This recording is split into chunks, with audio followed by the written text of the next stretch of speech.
Dans cette vidéo, nous allons revoir le théorème de Pythagore et sa réciproque. Donc, on vous demande de calculer BC, sachant qu'on a un triangle ABC qui est rectangle en B. Donc, c'est ce que nous allons écrire.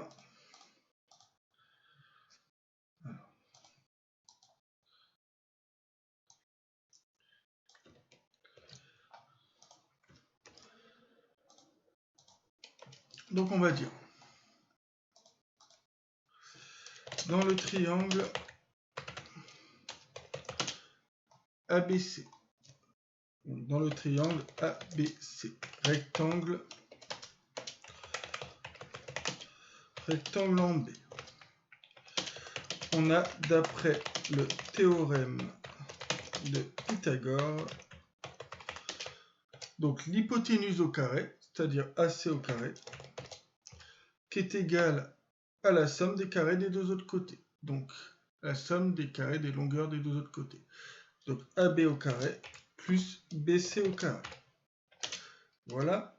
Si on a ça, ça signifie que BC au carré, c'est égal à AC au carré moins AB au carré. Donc, le but, c'est d'isoler BC au carré.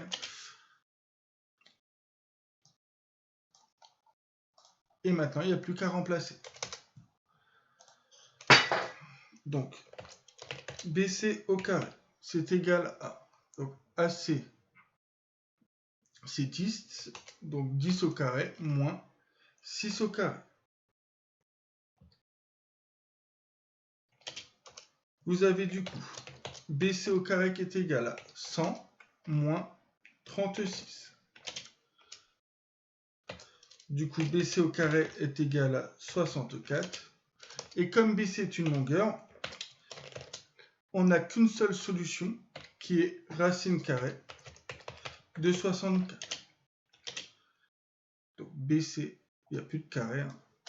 Donc la longueur BC, c'est égal à racine carrée de 64. Et racine carrée de 64, c'est 8.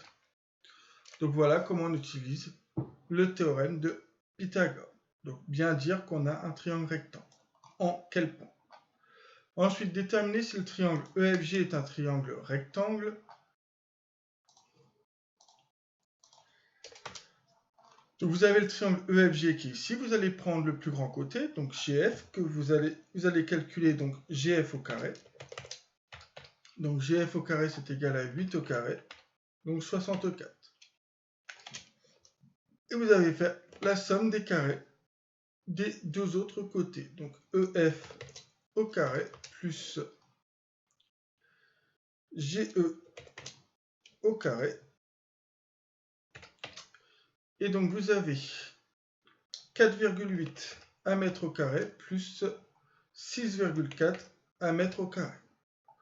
Vous prenez votre calculatrice, donc collège ou lycée.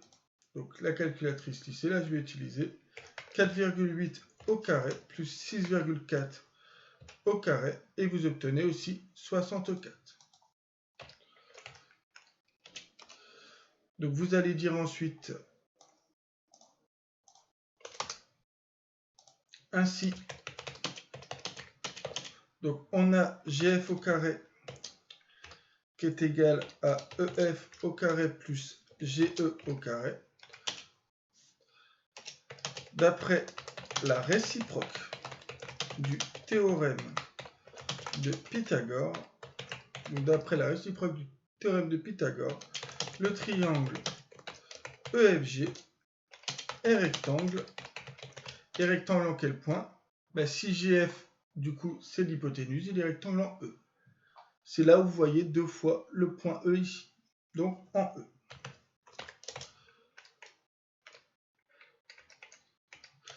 Et c'est ainsi que se conclut cette vidéo sur le théorème de Pythagore et sa réciproque.